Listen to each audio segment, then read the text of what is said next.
Alerte info, intervention d'Amélie de Montchalin, ministre du Budget. Les 7 heures de travail gratuits sont confirmées. La taxation des retraités est écartée pour 2025, mais arrivera probablement par la suite. La ministre, fait planer la menace de la fin de la sécurité sociale. Alors, bonjour à tous mes chers amis, aujourd'hui on va parler un petit peu de travail à travers ces propos tenus par Amélie de Montchalin, qu'on va d'abord écouter. Je vais y réagir en parallèle, et ensuite on ira sur ma lecture de ce clip vidéo, ma lecture austro-libertarienne. C'est parti. Sur ce budget de la sécurité sociale, Amélie de Montchalin, est-ce que vous êtes favorable, vous, à l'idée de faire travailler les Français 7 heures de plus par an? Catherine Vautrin, la ministre du Travail, a mis cette proposition sur la table. Alors, moi, je sais une chose, c'est que depuis 80 ans, la sécurité sociale a été créée avec l'idée que c'est le travail qui paye la protection sociale. Donc quand on a un vieillissement qui s'accélère, quand on a des dépenses sociales qui augmentent... Premier élément sur ça, c'est une très belle manière de présenter les choses, mais tout ça est forcé, tout ça n'est pas consenti. La sécurité sociale, vous me privatisez tout ça, vous mettez ça en concurrence, d'accord? Les gens sauront parfaitement s'assurer sur le marché avec des services qui feront tout pour redoubler d'efforts et servir les différentes strates de la population, les différentes demandes réelles. Donc on arrête avec ces hypnoses vraiment qui font toujours fi du consentement, parce qu'il n'y a aucun consentement. J'aimerais bien que cette notion, qui est revenue très à la mode récemment sur, on va dire, les violences faites aux femmes et tout ce qui va être viol, j'aimerais bien que cette notion qui revient à la mode, et c'est heureux, c'est très heureux, soit aussi à la mode pour le droit naturel.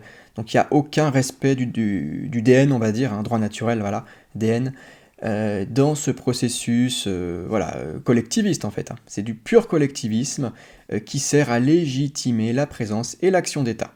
Il n'y a pas de miracle. Notre système nous dit il faut travailler plus.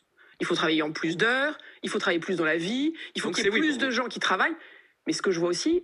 Deuxième arrêt pour vous signaler les premières justifications, la première utilisation d'un certain nombre d'arguments qui sont juste de la rhétorique pour appuyer son discours. On vieillit, il y a plus de dépenses sociales, le système a besoin de vous, sinon il va pas tenir. On commence déjà à légitimer tout ça par des arguments utilitaristes, alors qu'en réalité c'est pas du tout le sujet. Vous allez voir, après on va en reparler. Et j'y reviens, c'est que cette méthode, il faut qu'on soit très précautionneux.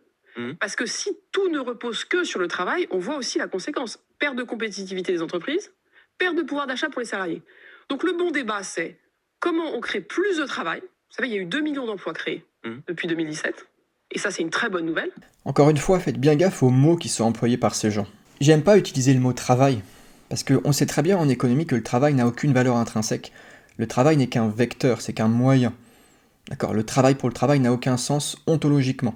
Le travail n'est qu'un moyen, n'est qu'un vecteur de valeur qui lui-même nous permet d'accumuler du capital pour atteindre un certain niveau de vie et subsister, et même s'enrichir fortement pour avoir un train de vie qui augmente et avoir ensuite une vie un peu sympa.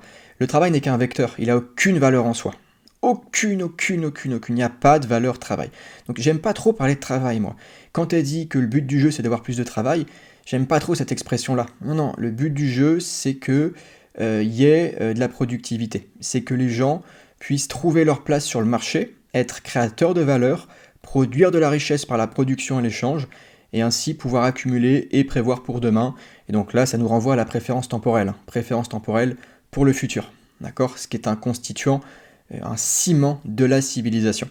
Les civilisations effritées, dégradées, ont des préférences temporelles très élevées, donc pour le présent. C'est-à-dire que les gens n'ont plus le temps d'accumuler, de prévoir, de mettre de côté, de se protéger. Non, c'est fini. Ils consomment au jour le jour, ils se débarrassent de la monnaie qui ne vaut plus rien. Ça, c'est absolument terrible. Donc, je ne parlerai pas du tout de ça, moi, de il faut plus de travail. Non. Il ne faut pas plus de travail. Il faut plus de richesse, il faut plus de niveau de vie, il faut plus de gains de productivité. Et pour ça, il faut plus de marché libre, il faut plus d'innovation, de rupture technologique. Et en fait, ça veut dire moins de travail à la fin, Amélie de Montchalin. Ça veut dire moins de travail. En tout cas, moins de travail humain, j'entends. Moins de travail humain. Pour plus de machines, plus de robots, plus de techno. C'est l'inverse, en fait. Quand on va bien gratter, c'est l'inverse. Je fais une petite pause rapidement là pour vous dire que si tout ça vous plaît, j'ai différentes choses à vous proposer pour aller plus loin, notamment mon académie en ligne où j'envoie quelques emails, quelques articles, quelques podcasts tous les mois pour vous former sur tous ces sujets économiques, politiques, qui sont assez passionnants me semble-t-il. Et puis il y a aussi 6 leçons, qui est un cours d'économie co-créé avec son éditeur Stéphane Gers, et qui vous permettra d'en savoir plus sur des grandes thématiques économiques comme l'inflation, l'interventionnisme, le socialisme, le capitalisme, voilà, différentes choses comme ça, tout à fait passionnantes, et qui vous permettront d'y voir plus clair quant aux phénomènes sociaux. Allez, on reprend. Donc, sur tout ça, vraiment attention aux mots, parce que dès qu'on gratte, en fait, on se rend compte que tout est renversé. Aujourd'hui, on a un vieillissement, le grand âge, l'autonomie crée des dépenses. Comment on le finance ? Notre C'est pas la bonne question. système, il est fondé sur le travail. Comment on a donc plus de travail qui finance ? Mais je tiens à le dire, quels sont aussi, au-delà des seuls actifs, les autres moyens de contribuer. Et Amélie de Montchalin, je vous ramène à la question. Est-ce que c'est la position officielle du gouvernement, c'est-à-dire faire travailler 7 heures de plus les Français ? Est-ce que votre philosophie, c'est le travail gratuit ? Alors, ma philosophie, c'est absolument pas le travail gratuit, c'est le travail qui paye plus. C'est d'ailleurs pour ça. N'oubliez pas qu'à la fin, le travail humain, et même la production en fait, c'est un problème, c'est une nuisance économique. Ça coûte de l'énergie, du temps, du capital, des efforts de réflexion, c'est une nuisance tout ça. Ça, je n'entends jamais personne le dire à part les libertariens forcément. Tout ce qui compte, c'est le produit du travail, le service rendu, la valeur générée, c'est pareil tout ça. C'est pas le travail, c'est pas la production, c'est des nuisances tout ça. Mais ces gens, déjà je pense, ne sont pas au courant ou ne se sont même pas posé la question. Et puis même s'ils le savaient, auraient-ils vraiment intérêt à l'admettre et à appliquer des politiques qui seraient extrêmement libérales, forcément, pour aller dans ce sens-là ? Bah non, parce que ça supposerait qu'ils doivent se retirer quasiment exclusivement. Compliqué, hein ? C'est pour ça aussi que les Autrichiens en économie sont si peu séduisants pour le pouvoir, aussi dissidents, parce qu'ils ne fournissent pas de recommandations, si ce n'est de laisser faire, si ce n'est de foutre le camp. Foutez le camp, c'est tout ce que je vous dis moi. Montchalin et les autres là, foutez le camp. C'est ma seule recommandation. C'est pas très sexy, hein. Bah ouais, je sais. Je reviens que le Premier ministre a annoncé une conférence sur le travail et les salaires pour qu'on puisse mettre exactement cette question. Comment on finance la protection sociale ? Sur qui repose l'effort ? Comment ça peut être aussi d'autres secteurs qui contribuent ? C'est pour ça que la ministre Panosyan vous a dit, qu'est-ce que peuvent faire par exemple les retraités aisés ? Moi je peux vous dire aussi, est-ce qu'on a le bon modèle d'impôt ? Pas pour augmenter les impôts, mais ils sont bien répartis. Et donc, évidemment que notre but, c'est pas que le travail soit gratuit. Le but, c'est que le travail paye. Mais le but aussi, c'est que si la sécurité sociale, après avoir eu un déficit de 18 milliards l'année dernière, si elle a un déficit de 25 milliards l'an prochain, à qui, Amélie ? et qu'il n'y a jamais de retour à l'équilibre, vous savez ce qu'il y aura à la fin ? Plus de sécurité sociale. Donc vous soutenez plutôt cette proposition ? C'est les sénateurs qui l'ont voté. Petite menace. À nouveau, on est dans une position. Le texte qui sort du Sénat sur le projet de loi sur la sécurité sociale, il y a cette mesure dedans. Ce que dit Catherine Vautrin, c'est, vous voyez, dans l'équation où on est, il faut que cette mesure puisse être regardée. Si ce n'est pas cette mesure, il n'y a pas de miracle, hein. Il faudra trouver d'autres sources de financement. Et justement, vous avez évoqué des économies. Il faudra trouver peut-être des politiques publiques qu'on ne pourra pas faire. Non. Donc, à un moment donné, c'est des arbitrages. C'est Pas des du choix. tout. Et à nouveau, nous sommes dans une situation où ce n'est pas le gouvernement qui impose, c'est les parlementaires qui, dans les commissions mixtes paritaires, trouvent les compromis, trouvent les points d'équilibre. Et donc, nous, on a obligé. C'est pas le gouvernement qui impose, ce sont des commissions mixtes paritaires qui trouvent des points d'équilibre. Enfin, est-ce que vous vous rendez compte un peu des éléments de langage ? C'est pas le gouvernement, non, c'est des commissions mixtes paritaires qui arbitrent, vous inquiétez pas. Qu'est-ce que c'est que cette histoire ? Et qui crois-tu duper, Amélie ? Surtout pas moi en tout cas. C'est exactement la même chose, c'est le pouvoir qui décide, point. Et qu'importe ensuite qu'on nous parle de vote, de majorité, de représentation populaire, parce que ça passe par la démocratie qui est légitime, je sais pas quoi. Non, ça n'est pas légitime. Tout ce qui est légitime, c'est l'individu souverain, c'est les contrats de gré à gré, c'est le droit privé. C'est la décision individuelle, Amélie. Et donc c'est le libre marché. Mais pour aller vers un modèle aussi décentralisé, qui est aussi respectueux de chacun de nous, mais aussi respectueux, putain, mais ça suppose de tous les virer, quoi. Ça suppose de les éliminer structurellement, au niveau du pouvoir, bien sûr, du champ social.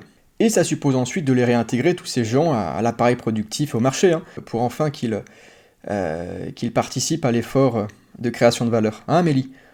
Ça serait bien que vous participiez pour de vrai à la création de valeur, pour de vrai. pas dans des commissions mixtes, paritaires, qui font des arbitrages, je sais pas quoi. D'accord? Ce qui n'a aucun sens, tout ça. Aucun sens, Amélie. Donc voilà, il faut se réveiller sur tout ça aussi, hein. Ces gens sont des enfumeurs au niveau conceptuel et sémantique, et avec un petit peu d'exercice, hein, c'est très simple ensuite de les démystifier. Et voilà, vraiment, il y a quasiment de toute façon une connerie par phrase. C'est pas compliqué. Vis-à-vis des Français, vis-à-vis des parlementaires, de faire toute la vérité. De montrer où sont les milliards la vérité. Possibles, et ensuite, le parlementaire aura le dernier mot. Vous avez évoqué la proposition d'Astrid Panosyan-Bouvet, justement, de faire porter une partie du financement de la sécurité sociale, de la protection sociale, sur les 40% des retraités les plus aisés. Ça a été balayé par la porte-parole du gouvernement. Vous êtes pour, vous? Ce que je vous dis, c'est qu'en 2025, là on parle de 2025, en 2025, ce qui est certain, c'est qu'on a dit, notre boussole, c'est pas d'augmentation des impôts. Pas d'augmentation de l'impôt sur le revenu, pas d'augmentation de l'impôt sur l'épargne, le fameux prélèvement forfaitaire unique. Donc en 2025, c'est pas le moment de le faire. C'est une boulette?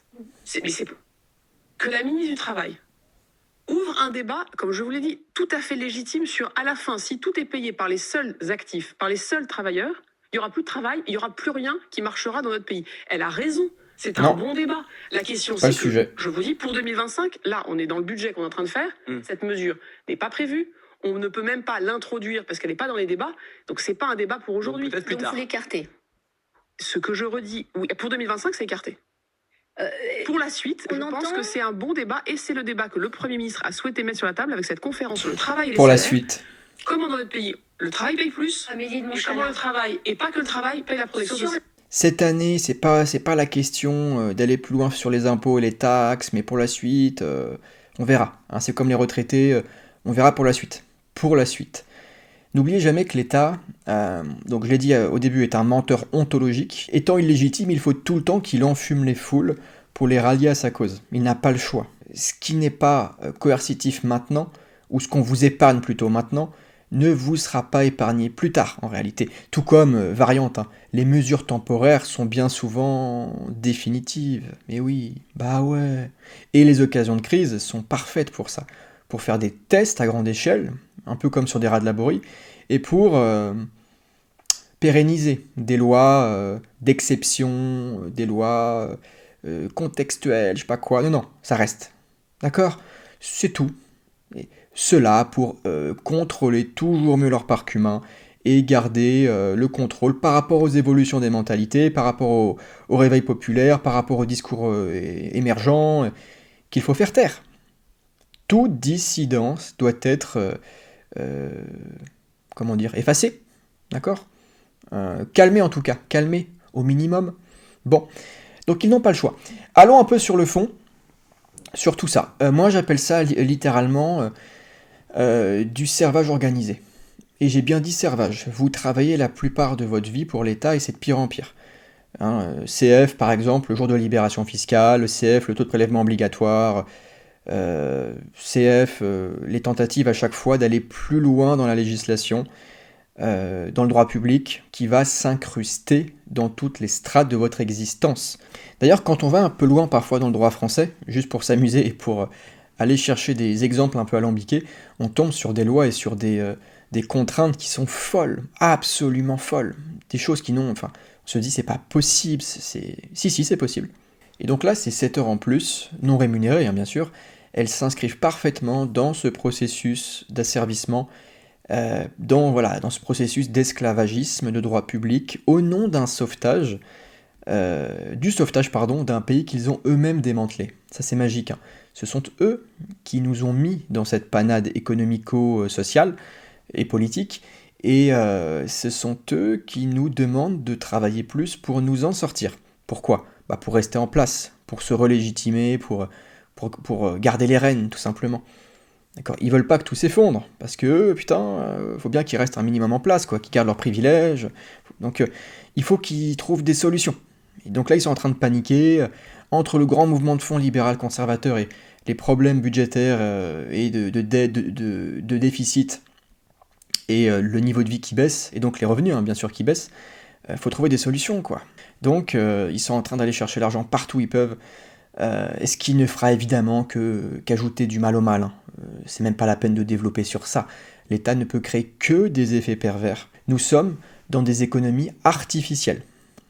Hybrides, parce que l'État se mêle du capitalisme, se mêle du marché, ce qui crée un truc dégueulasse à son service, qu'on peut appeler corporatisme ou connivence, copinage. Okay, ça, c'est déjà un premier problème qu'il faut soulever. Et puis surtout, en fait, ça joue contre nous et ça joue pour eux. On est encore coincé dans ces trucs de jeu à somme nulle, je gagne, tu perds. Enfin, c'est vraiment un niveau d'altérité qui est proche du néant, quoi. C'est un peu triste, hein. On se dit putain, mais quand est-ce que l'humanité va se réveiller sur ça, quoi? On est encore dans des jeux à somme nulle, dans de la prédation de base, putain, c'est quand même une pauvreté sur le plan humain, je sais pas. Ensuite, il y a tout ce qui est élément rhétorique, hein, ça je l'ai dit durant la vidéo, il y a tout ce qui est vieillissement, dépenses sociales, pur utilitarisme. Ça c'est juste pour trouver des excuses et faire passer la pilule. C'est juste pour appuyer son propos. C'est une illustration utilitariste, étatique, macroniste, je sais pas quoi, c'est tout. Ça n'a aucune valeur, c'est pas le sujet. Le sujet, c'est ce que je mets après. Ces gens ne se posent même pas la question de changer de système, de changer les règles en place. Ce sur quoi repose le système, c'est même pas leur sujet. Il n'est question que de financer ce système, le leur. Et encore une fois, hein, sur cette question du système, il n'y a que les austro-libertariens qui proposent des bases qui sont saines, qui respectent le droit naturel et les principes du libre marché, donc le laisser-faire économique. Nous, ce qu'on dit, c'est juste, il faut tout revoir structurellement. C'est une analyse de fond sur les structures mêmes du pouvoir. Le pouvoir est le problème, l'État est le problème, la démocratie, son extension aujourd'hui, on va dire sous forme de morphologie politique, est le problème. Et nous, ce qu'on dit, c'est il faut tout faire sauter. Il faut que tout soit démantelé, il faut que la décentralisation se fasse, il faut que les autonomies se prennent, ou les indépendances juridiques se prennent, via la sécession, et il faut que, en fait, chacun reprenne en main son destin. C'est la grande repossession, par le bas, par l'individu, et par extension, évidemment, ses communautés. S'il n'y a pas ça, d'ailleurs, il n'y a pas de civilisation. Hein. Pour ceux qui posent parfois la question, mais pourquoi est-ce qu'il y a un droit naturel ? Parce qu'en fait, le simple fait qu'on coopère, qu'on entre en interaction, et qu'on s'accorde la liberté, ça manifeste une préférence pour la paix, pour la civilité. Le simple fait qu'on échange, c'est qu'on préfère renoncer à la violence plutôt que de l'exercer. N'oubliez pas que chaque interaction, chaque rencontre humaine débouche sur deux options, et uniquement deux options, l'agression ou la non-agression. La non-agression ressort naturellement comme une norme sociale, parce que si elle n'est pas présente, alors il y a agression, et s'il y a agression, il n'y a pas de civilisation. Si l'agression est institutionnalisée, ou si même elle est privée, hein, et donc qu'il y a violence, illégitime, hein, c'est pas une légitime défense, là c'est une violence qui est légitime, qui est initiée. S'il y a violence initiée sur un individu, il n'y a plus de civilisation là. C'est un principe qui est anti-civilisationnel, qui s'inscrit contre la durée, contre la paix sociale, contre la confiance sociale, contre la bonne entente entre individus, qui fait fi, vraiment, de toute altérité. Donc on part de cette norme sociale, sinon il n'y a rien. Et ces gens-là, bien sûr, ne se posent même pas la question, enfin vous vous doutez bien. Pour eux, il faut juste continuer d'alimenter un truc qui est structurellement déficient, dysfonctionnel. Parce qu'est dysfonctionnel tout système qui n'est pas basé sur le DN, droit naturel. Tout système. Parce que ça veut dire que tu n'as même pas posé au niveau de ton corps social le principe de non-agression. Tu ne l'as même pas posé. Tu ne l'as même pas reconnu. Comment voulez-vous que ça fonctionne à long terme ? Comment voulez-vous faire peuple, civilisation, société, corps ? Appelez ça comme vous voulez pour ici. Comment voulez-vous ? Vous n'avez même pas posé un principe fondateur. Alors bien sûr, par rapport à ça, beaucoup nous disent qu'en fait, notre non-agression, elle est sûrement valable, c'est vrai, dans les crimes privés, entre individus, mais que l'État, c'est pas pareil. L'État, non, c'est pas une agression institutionnelle, comme on voudrait bien le dire, c'est pas une violence monopolistique, comme on voudrait bien le dire. Non, c'est une nécessité anthropologique, historique, ça a toujours été comme ça, blablabla. Bla, bla, bla. Et à ça, en fait, c'est très simple. Pour reconnaître ce qu'est une agression ou pas, il suffit de faire des choix totalement civilisés, totalement légitimes, totalement en respect, justement, du droit naturel des autres. Il suffit de faire des choix qui seraient des choix d'émancipation de l'État. Par exemple, un choix très simple, ne plus payer ses impôts. Voilà, j'ai plus envie, stop. Non, j'ai plus envie du tout. Voilà, Je considère que c'est un vol, et j'aimerais que les services publics, qu'on appelle comme tels, que les routes, que voilà, la santé, je sais pas quoi, soient gérés par le marché. D'accord ? J'aimerais que ça se passe comme ça désormais, et pour mettre un pied à l'étrier, je montre l'exemple et je ne paye plus d'impôts. C'est fini. Eh ben écoutez, je vous donne quelques mois, voire quelques années peut-être, je sais même pas, avant de voir débarquer chez vous un contrôleur fiscal, quoi. Voire la police, si vous résistez. C'est ça la réalité, les amis. S'il y avait vraiment consentement, respect de l'individu, donc non-agression, c'est pareil, l'État n'irait pas nous chercher si on arrêtait d'y contribuer. Ça serait un abonnement, l'État. Comme Netflix, on s'abonne, c'est 12 € maintenant Netflix. On s'abonne pour 12 € par mois, un truc comme ça. On se désabonne quand on n'a plus envie. Est-ce que c'est ça l'État ? Est-ce que l'État c'est un abonnement mensuel ou annuel ? Vous savez parfaitement que non. Parfaitement que non.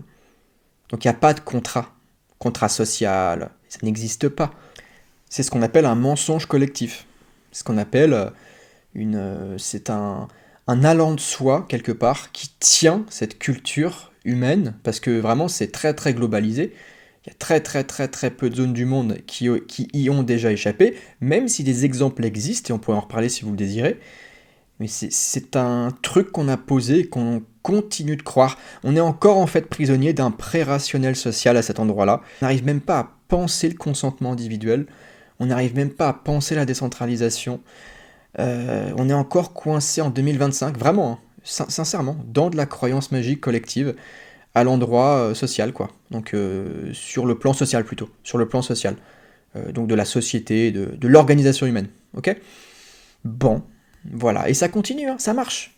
Autre élément de rhétorique, c'est la petite menace aussi qui est utilisée, la fin de la sécurité sociale, voilà, parce que ça fera peur au Français moyen qui est très attaché, et qui n'a pas du tout interrogé ses fondements, ses prémices, ses tenants aboutissants, ok ? Pas du tout, enfin, la plupart des gens sont contents. Ils commencent quand même pour certains à se poser des questions, ça commence quand même un petit peu à trembler. D'ailleurs, notez que souvent les gens, c'est malheureux mais c'est comme ça, se réveillent après des effondrements, se réveillent après des changements de paradigme très forts et après des crashs. C'est rare que les gens se réveillent parce qu'ils ont eux-mêmes interrogé les structures profondes, les concepts, les idées, parce qu'ils ont fait un gros taf introspectif. C'est assez rare. C'est globalement réservé à des gens qui peuvent le faire, qui ont un système nerveux qui est fait pour ça, et qui sont disposés, qui ont assez de place en eux pour le faire aussi, sur un plan émotionnel, affectif. Globalement, les gens ont besoin que ça s'effondre pour se réveiller. Globalement. Et encore, c'est même pas complètement vrai ce que je dis. Ça peut s'effondrer pour repartir sur de la dégueulasserie, pour repartir sur un truc complètement idéologiquement biaisé, étatique, je sais pas quoi. L'effondrement peut servir. Il peut servir à se réveiller, mais c'est même pas suffisant. Donc vous voyez un peu le bordel, en fait, on n'est pas sorti de l'auberge comme dirait l'autre, quoi. Et en fait, pour moi, voilà, ces 7 heures sont juste une manière de dire à Nicolas. Vous savez, Nicolas, c'est le mec qu'on prend, le mec de 30-35 ans, gentil, bien sous tout rapport, qui paye ses impôts, et en fait qui se fait enfler de A à Z, quoi. Le bon petit français blanc, autochtone, qui prend ses 5 doses, enfin voilà, ok. En fait, ce qu'on lui dit, c'est « T'inquiète pas, Nicolas, t'inquiète pas, c'est pas une punition, non, c'est pour ta nation, c'est pour faire l'effort collectif, c'est pour le système social, d'accord ? Voilà. Quoi ? Tu as pas envie ? Tu te rebelles, Nicolas ? Mais t'as pas le choix, Nicolas. T'as pas le choix, Nicolas, enfin. Nos comités mixtes, paritaires, je sais pas quoi, te demandent pas ton avis, Nicolas. D'accord ? C'est pas une question de consentement, Nicolas, c'est une question de pouvoir, mais ça faut pas le dire. Non, ça faut pas le dire. Nous, on vous dira que c'est pour vous. C'est pour le système social, pour que ça, voilà, c'est pour que ça aille bien pour vous. Nous sommes les garants de votre bonheur. Très important. Bref, pour terminer sur tout ça, et après ce petit trait d'humour sur Nicolas, quiconque veut vraiment que le travail paye, puisqu'elle en parle, du travail qui paye, quiconque veut ça, devrait laisser faire le marché et éradiquer toute forme de législation et de fiscalité, pour épargner, c'est le cas de le dire, nos pauvres entrepreneurs et faire en sorte que les revenus augmentent, ce que je marque à la fin. Tout comme les salaires, bien sûr. Tout comme les salaires. Ça va ensemble. En fait, ce qu'il faut comprendre sur ça, et j'en finirai vraiment sur cet élément, c'est qu'il n'y a que le marché. Et quand on dit le marché, c'est chacun de nous. C'est pas un truc magique, c'est pas un truc qui tombe du ciel. Le marché, c'est l'action des gens. C'est l'échange entre les gens. C'est les harmonies sociales, pour reprendre le mot de Bastia. C'est juste des gens qui font des choix parce qu'ils veulent atteindre des fins qu'ils jugent utiles pour eux. Bon. Et pour ce faire, ils passent par des moyens. Bon. Voilà, c'est pas extraordinaire, hein. Vous voyez, c'est très simple. Il n'y a que ça. Il n'y a que ce marché qui peut allouer le travail. Parce que c'est une ressource, le travail. C'est une force humaine. C'est un vecteur de valeur. Et pas la valeur elle-même, on l'a dit en début de vidéo. Et en fait, ça répond à la loi de l'offre et de la demande. Voilà. C'est con, hein. Pour eux, c'est con, hein, pour ces macronistos, je sais pas quoi, européistes, globalistes. C'est con, hein. Pour eux, en fait, non, le travail, c'est un truc qu'on planifie, qu'on doit organiser, parce qu'en fait, chômage... Non, le chômage résulte de leur action, et des inefficiences qu'ils produisent, des frictions qu'ils produisent par la législation, qui empêchent à l'adaptation humaine d'avoir lieu. Hein, c'est comme un mur, si vous voulez, qui vous empêche de passer, et de trouver des solutions individualisées. Le travail, c'est une ressource qui est allouée par le laisser-faire, qui est allouée par les gens. Et par la dynamique, parce que le marché c'est que de la dynamique. Nous ne sommes rien d'autre que des gens qui évoluons, qui changeons, qui apprenons. Tout ça c'est de la dynamique. Le marché c'est que du mouvement. C'est que des gens qui mettent de l'ordre au sein du chaos. C'est que ça. Pour rester en vie.